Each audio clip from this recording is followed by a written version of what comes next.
Al, louvado seja o nome de Al e reconhecido o nome de Al-Shah.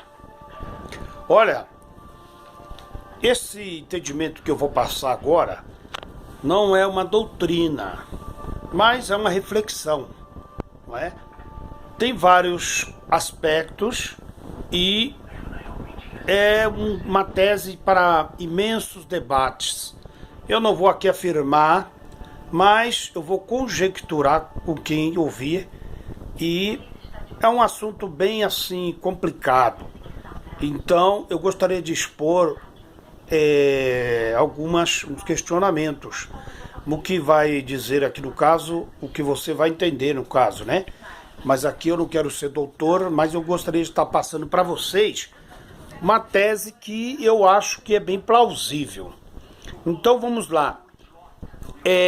Quem são ou quem serão as duas testemunhas que virá no final dos dias, ou seja, no Apocalipse, para enfrentar o anticristo, o reino do anticristo? Então, eu gostaria de passar para vocês vários pontos, ok? Enoque, Elias seriam as duas testemunhas? Moisés, Elias, Paulo e Pedro, Josué e Zorobabel, o Velho Testamento e o Novo Testamento encarnado em dois homens, a igreja, que é as pessoas que pregam o nomeal dos últimos dias.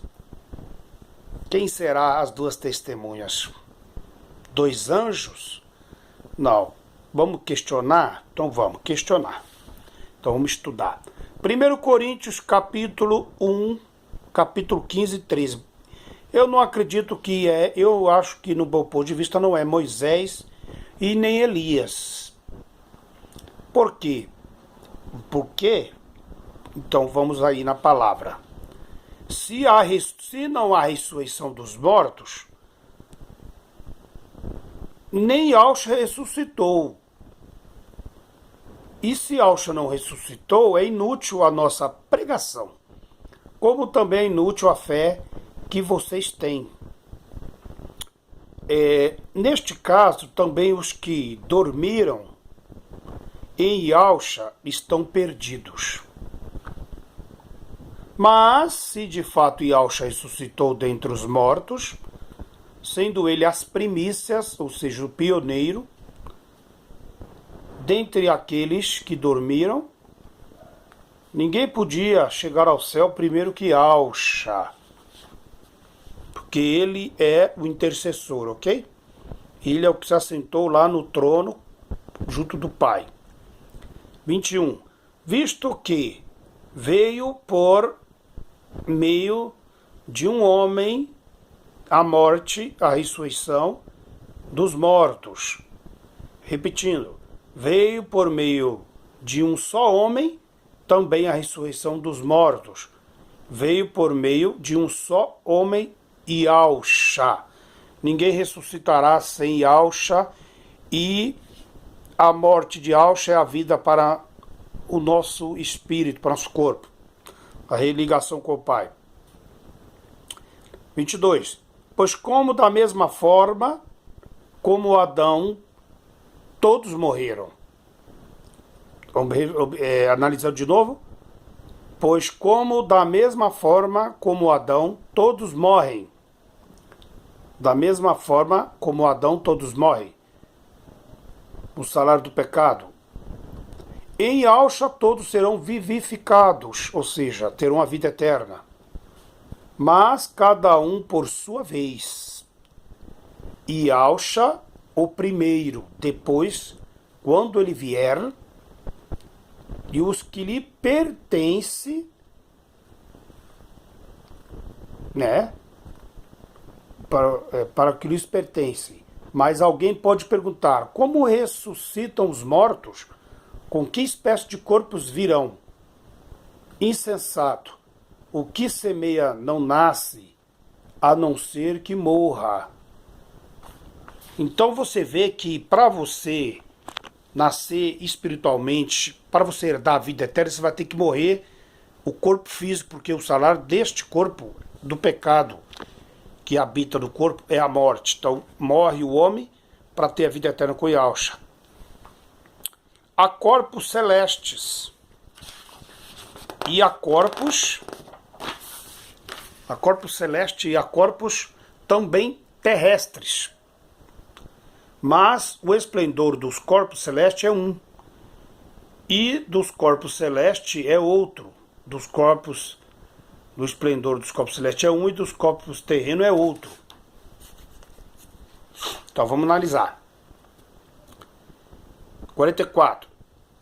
É semeado um corpo natural quando nascemos e ressuscita um corpo espiritual. Pergunta, alguém já ressuscitou? Não. Irão ressuscitar na volta de Yahshua, sobre as nuvens. Primeiro arrebatamento. Agora vamos lá. Se há corpo natural, há também corpo espiritual. Inclusive dos anjos, né? Os querubins, serafins, etc. Nós seremos assim como os anjos, como está escrito. Lá não case e nem dão casamento, mas seríamos semelhantes aos anjos no céu, né? 46. Não foi o espiritual que veio antes, mas o natural depois dele. O espiritual. 47. O primeiro homem era do pó da terra e o segundo dos céus. Porque Yahshua já veio como o homem do céu, né? Para nos fazer eleitos nele. O primeiro homem era do pó da terra, Adão. E o segundo dos céus, que é Yahshua. 49. Assim como tivemos a imagem do homem terreno, de Adão, e nós, né, somos descendentes de Adão, teremos também a imagem do homem celestial, ou seja, de Yahshua sobre as nuvens, um corpo glorificado, e aqueles que subirem serão transladados, transformados, e terão corpos espirituais, um corpo glorificado. 50. Irmãos, eu lhes declaro que carne e sangue não pode herdar o reino de Al, nem o que é perecível não pode herdar o imperecível, que é o espiritual. Agora eu pergunto, como poderia Moisés herdar o reino de Al se ele era carne? Ele não foi glorificado. Elias, Enoque, eles não foram transformados, glorificados ainda. Lá na frente você vai entender. Aleluias. Esta é a primeira parte.